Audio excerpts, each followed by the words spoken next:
Hello guys, welcome back to our YouTube channel engineering with Harry. मैं हूं आपका दोस्त हैरी और आज देखेंगे एक मस्त कॉन्सेप्ट देख रहे हैं ब्लॉकचेन का, that is Ethereum and it's component. तो आज जानेंगे एक्चुअल में इथेरियम है क्या और फिर देखते हैं उसके कंपोनेंट्स। तो इथेरियम जो है ना, एक्चुअल में ब्लॉकचेन पे बहुत सारे टेक्नोलॉजी या फिर बहुत सारे क्रिप्टो करेंसी थे, लाइक बिटकॉइन है जो सबसे ज्यादा फेमस है और आप लोग वही जानते हो। लेकिन उसके साथ साथ जैसे बिटकॉइन अपन शेयर कर सकते हैं तो वो भी एक आपकी करेंसी हो गई, उसी तरीके से ईथर भी आप दोनों ट्रांजैक्टिंग पार्टीज एक दूसरे के साथ ईथर भी एक्सचेंज कर सकते हैं, and that is Ethereum, another one technology. तो डेफिनेशन क्या है? It is a blockchain based open software platform that enables developers to create and deploy decentralized application.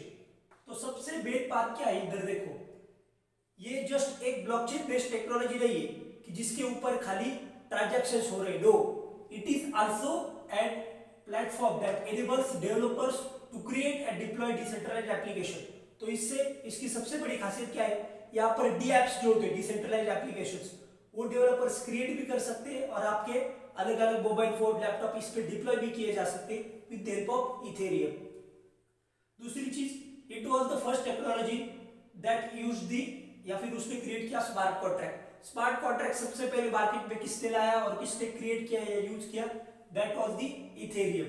Second one is programmability. बस यही सबसे मेन फंडा है। आपको एग्जाम में कुछ याद आए ना आए, लेकिन इथेरियम सुनते आपको याद क्या आना चाहिए? प्रोग्रामेबिलिटी। ये उसका सबसे बड़ा फीचर है। What is that? That is blockchain technology plus computing power. जैसे कि मैंने बोला था, इथेरियम खाली एक ब्लॉकचेन टेक्नोलॉजी नहीं है, उसी के साथ साथ वो क्या है, it also has a computing power. मतलब यहाँ पर आप लोग ट्रांजैक्शन के साथ साथ डिसेंट्रलाइज्ड एप्लीकेशन क्रिएट भी कर सकते हो और उनको डिप्लॉय भी कर सकते हो। और ये कैसे कर सकते हो? With the help of computing power, जो कि एक्स्ट्रा फीचर प्रोवाइड कौन करता है? That is Ethereum. और ये कहां पर किए जा रहे हैं? दैट इज ईवीएम में, इथेरियम वर्चुअल मशीन, जो एक कंपोनेंट है वो अभी अपन आगे देखेंगे। नेक्स्ट चीज, हाँ, इसकी क्रिप्टो करेंसी जैसी होती है। तो क्रिप्टो करेंसी, सपोज ब्लॉकचेन एक टेक्नोलॉजी, तो उसमें जैसे बिटकॉइन एक क्रिप्टो करेंसी, वैसे ही इधर इथेरियम में इसकी क्रिप्टो करेंसी कौन सी है? इसकी करेंसी है ईथर। इथेरियम की करेंसी कौन सी? Ether. And it is used as a fuel in this technology. मतलब सपोज अपन दो लोग हैं, तो अगर मैं एक बंदे के साथ ट्रांजैक्शन कर रहा हूं या फिर उसके साथ कुछ डील कर रहा हूं, तो उस डील के तौर पर मैं उसको क्या दूंगा? एक ईथर दूंगा। I will give it the ether. Means Ether is nothing but just like a Bitcoin, वो एक करेंसी है। Next, it is the second largest cryptocurrency in the world। पूरे वर्ल्ड में सबसे फर्स्ट कौन आता है? बिटकॉइन। और उसके बाद सबसे फेमस कोई क्रिप्टो करेंसी है, दैट इज ईथर। अभी अपन इसके कंपोनेंट्स देखते हैं, इथेरियम के कंपोनेंट्स देखने, लेकिन उसके पहले इथेरियम का जो फर्स्ट कंपोनेंट है दैट इज ईवीएम। ईवीएम एक इथेरियम का फर्स्ट कंपोनेंट है, ओके। लेकिन वो देखने से पहले इथेरियम का आर्किटेक्चर देख लेते हैं, वो भी आप लोग देख लो और एकदम सिंपल है। सबसे पहली बात तो ये जान लो कि देखो, सबसे पहले आपके पास क्या रहेगा? एक सॉलिडिटी कोड रहेगा।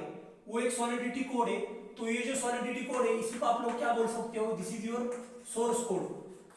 तो ये सोर्स कोड सी या फिर सी प्लस प्लस, जावा, किसी भी लैंग्वेज में हो सकता है। ये सॉलिडिटी कोड अगर इस ईवीएम को समझना है, मतलब अगर किसी कंप्यूटर को, मशीन को समझना है, तो मशीन तो कौन सी लैंग्वेज समझती है? That is 0 and 1। तो सबसे पहले इसको क्या करना पड़ेगा? कंपाइल करना पड़ेगा। तो इधर आता है इथेरियम कंपाइलर। तो इथेरियम कंपाइलर क्या है? कंपाइलर का काम क्या होता है? बेसिक फंडा क्या होता है? सोर्स कोड को वो बाइट कोड में कन्वर्ट करेगा, मतलब ऐसे लैंग्वेज में जो कि मशीन समझ सकती है। तो that will be the use of compiler. So solidity code, then Ethereum compiler, then EVM byte code. तो बाइट कोड मतलब कौन सा कोड है? वो कोड जो अभी ईवीएम समझ सकता है। एंड देन जैसे कि आप लोग देख सकते हो, इथेरियम वर्चुअल मशीन, जो कि यहाँ पर लास्ट इसमें लोकेटेड है, और उधर मैंने ब्लॉक 1, ब्लॉक 2, ब्लॉक 3 ड्रॉ किए। तो ये ब्लॉक्स क्यों है? These are the batches of transactions. में जो ब्लॉक्स है that are the batches of transactions. तो ये जो ब्लॉक्स ऐसे निकाले, ब्लॉक 1, ब्लॉक 2, ब्लॉक 3, ऐसे क्यों है ये भी बोल रहा था। तो देखो, बिकॉज ब्लॉकचेन की जो टेक्नोलॉजी है उसमें हमेशा आपके जो पूरा डेटा है वो किसके स्ट्रक्चर में सेव होता है? मर्कल ट्रीज के फॉर्म में सेव होता है। और ट्रीज का, मर्कल ट्रीज का जो पैटर्न है वो कैसे होता है? वन मर्कल ट्री, मतलब this block is located to this block, इसका हैश अगले ब्लॉक में रहेगा, फिर ये दोनों ब्लॉक्स का हैश इसमें, फिर इसका हैश आगे आगे। Every hash one block is having the hash located with the another block. अगर इस ब्लॉक का हैश है तो इसके साथ कनेक्टेड है, दूसरा इसके साथ, पूरे कनेक्टेड ब्लॉक्स रहते और उनके हैशेज भी। So these are the block 1, block 2, block 3, block 4। तो ये हो गया पूरा स्ट्रक्चर या फिर आर्किटेक्चर ऑफ इथेरियम। अभी बात करते हैं कंपोनेंट की। तो उसमें first component is EVM, that is Ethereum virtual machine. और जैसे कि किसी आर्किटेक्चर का अपन बोलते हैं this one is the heart of that architecture, वैसे EVM Ethereum virtual machine is the heart of this Ethereum architecture. और इसका बेस उपयोग क्या है वो देखते हैं अभी, या फिर इसका यूज क्या है। This system was created to work as a run time environment for the smart contracts. एकदम सिंपल सी बात है, जैसे कि मैंने बोला था इथेरियम एक ऐसी पहली टेक्नोलॉजी थी जिसने स्मार्ट कॉन्ट्रैक्ट यूज किया या फिर क्रिएट करने की आपको अवेलेबिलिटी दी। तो स्मार्ट कॉन्ट्रैक्ट अगर रन करना है तो स्मार्ट कॉन्ट्रैक्ट रन करने के लिए आपको ईवीएम चाहिए, that is Ethereum virtual machine. तो वो रन करने के लिए जो at this machine is similar to JVM, that is Java virtual machine. जैसे कि जावा का कोड रन करने के लिए जेवीएम की जरूरत होती है, वैसे ही ये पूरा कोड कंपाइल करके रन करने के लिए that is smart contract run करने के लिए क्या चाहिए आपको, that one is Ethereum virtual machine. At every client या फिर एवरी नोड जो है, एक बात आपको पता है कि इथेरियम जैसे आपने देखा, आपको क्या पता चलना चाहिए, प्रोग्रामेबिलिटी, ये उसका फीचर है।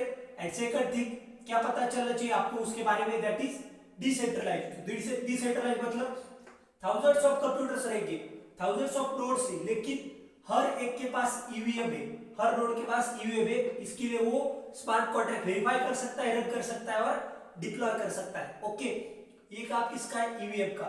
मतलब हर एक नोड के पास इथेरियम वर्चुअल मशीन है, it is similar to the JVM Java virtual machine. And दूसरी खास चीज ये है कि इस ईवीएम के पास खुद का स्टैक है, खुद की मेमोरी होगी, इसके पास खुद की मेमोरी है, खुद का स्टैक भी अवेलेबल है। ओके, सब चीजें इसके पास है। And if a node wishes to do any transaction, that is मतलब उसको स्मार्ट कॉन्ट्रैक्ट रन करना है, तो उसके पास इथेरियम वर्चुअल मशीन होना जरूरी है। So it is the most important component of the Ethereum architecture. और यही आपका फर्स्ट कंपोनेंट है। फर्स्ट कंपोनेंट देख लिया ईवीएम, अभी देख रहे हैं second component, that is peer to peer network. तो पीयर टू पीयर नेटवर्क, अरे भैया इसी से समझ जाओ। इथेरियम जैसे देखा, मैंने बोला था दो चीज याद आनी चाहिए, एक प्रोग्रामेबिलिटी और दूसरा कौन सा वर्ड याद आना चाहिए, दैट इज डिसेंट्रलाइज्ड। ब्लॉकचेन में जो भी है, ब्लॉकचेन का वही फंडा है कि यहाँ पर डिसेंट्रलाइज्ड एप्लीकेशंस होते हैं, यहाँ पर कोई भी क्लाइंट सर्वर आर्किटेक्चर नहीं है। तो अगर डिसेंट्रलाइज्ड है तो इसका मतलब क्या होगा, there will be thousands of node in a network, बहुत सारे कंप्यूटर्स होंगे जो कि डेटा स्टोर कर रहे होंगे। तो इधर देखो node 1, node 2 and node 3। Peer to peer network का मतलब ये है कि node 1 is connected to node 2, node 2 is connected to node 3। मतलब यहाँ पर हर एक जो नोड है, मतलब एक कंप्यूटर है, तो वो हर एक कंप्यूटर, सपोज 100 कंप्यूटर है नेटवर्क में, तो सारे 100 कंप्यूटर एक दूसरे को कनेक्टेड है, that is peer to peer network. Second thing is consensus rules. तो अभी ब्लॉकचेन की जितनी प्रॉपर्टी थे वो सब लगा दो। कंसेंसस रूल्स क्यों, क्योंकि कंसेंसस रूल्स उधर आते ही, अगर दो पार्टीज है वो ईथर के बेसिस पे ट्रांजैक्शंस कर रहे हैं, तो वो कैसे मान ले कि जो ट्रांजैक्शन है वो लेजिटिमेट है या नहीं, मैंने ट्रांजैक्शन किया ये कैसे वैलिडेट होगा, तो वो चेक करने के लिए कुछ सेट ऑफ रूल्स है, वही बोलते हैं transaction that are the consensus rules. तो कंसेंसस रूल्स मतलब कौन से कि जिससे ये वेरीफाई किया जा सके कि ये ट्रांजैक्शन वैलिडेट है और ये नहीं है, that is your consensus rules. The next one is transactions.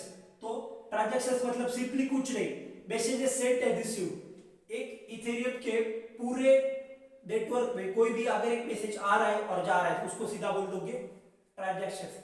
Fifth point इधर है, दैट इज कंसेंसस एल्गोरिथम। ये दोनों अलग है, consensus rules and consensus algorithm. Consensus rules तो कुछ रूल्स डिराइव कर दिए, अभी एल्गोरिथम्स भी है, like POW that is proof of work and proof of stake. ये दोनों ही एल्गोरिथम्स है जो कि इथेरियम सबसे ज्यादा यूज करता है। और एक कंसेंसस एल्गोरिथम किसके लिए, फिर से उसी के लिए कि अगला ब्लॉक नेक्स्ट ब्लॉक कौन क्रिएट करेगा, who will create the next block in this Ethereum technology, किसके पास कंट्रोल रहेगा, उसके लिए क्या है, उसके लिए कंसेंसस एल्गोरिथम है। और ट्रांजैक्शन वैलिडेट है या नहीं ये ढूंढने के लिए क्या है, कंसेंसस रूल्स। तो आप लोग अभी डिफरेंस समझोगे। अगर मुझे ट्रांजैक्शंस वैलिडेट है या नहीं ये ढूंढना है तो कंसेंसस रूल्स यूज करो, और अगर मुझे ये ढूंढना है कि कंसेंसस एल्गोरिथम, तो वो किसके लिए, नेक्स्ट ब्लॉक कौन क्रिएट करेगा, मतलब बाइंडिंग राइट्स किसके पास रहेंगे, who will bind the next block, तो उसके लिए क्या है, कंसेंसस एल्गोरिथम। अभी देखते हैं last component of the Ethereum, that is data structures. तो इसमें जो डेटा स्ट्रक्चर्स पॉइंट है उसमें ध्यान से देखो। State of the Ethereum is kept locally on the each node in the form of A databases, और कभी कभी ज्यादातर इसमें यूज किया जाता है गूगल का लेवल डीबी। तो चलो सपोज मैंने जैसे कि बोला था इथेरियम याद आती है आपको, क्या आना चाहिए, ये ब्लॉकचेन टेक्नोलॉजी है, तो इसका मतलब वो डिसेंट्रलाइज्ड एप्लीकेशन है। डिसेंट्रलाइज्ड मतलब थाउजेंड्स ऑफ नोड्स होंगे, कितने भी नोड्स हो सकते हैं। तो चलो ये इतने पीसी है, सपोज मेरे पास ये नोड्स है, तो हर एक नोड के पास, हर एक के पास डेटाबेस में क्या रहेगा, इधर जो भी प्रोग्राम है वो सबके पास रहेगा। तो ये जो सबके पास जो रहेगा that will be stored in एक डेटा स्ट्रक्चर के फॉर्म में सेव्ड है। एंड डेटा स्ट्रक्चर कैसा है, वो सीरियलाइज्ड हैश डेटा स्ट्रक्चर है, जिसको क्या अपन बोलते हैं, बर्कल पैट्रिका ट्री। तो इसका मतलब हर एक के पास बर्कल पैट्रिका ट्री के फॉर्म में डेटा स्टोर्ड रहेगा। और ये क्या डेटा है, आपके ट्रांजैक्शन से फिर दूसरी इंफॉर्मेशन ब्लॉकचेन की वो सेव्ड है। तो दैट डेटा स्ट्रक्चर्स, दो ही चीज याद रखिए, Google level DB and Merkle Patricia tree के फॉर्म में ये सेव्ड है। तो पूरे इसमें पॉइंट दो ही याद रखो, एक डिसेंट्रलाइज्ड एप्लीकेशन और इथेरियम, दूसरा क्या याद रखिए, प्रोग्रामेबिलिटी। मतलब यहाँ पर खाली ट्रांजैक्शंस होते नहीं, इथेरियम में क्या करते हैं अपन, we can create the decentralised application and we can deploy them. ये दो चीजें सबसे इंपॉर्टेंट है। Thank you guys, please like share and subscribe our YouTube channel, और कुछ भी डाउट हो you guys can comment me.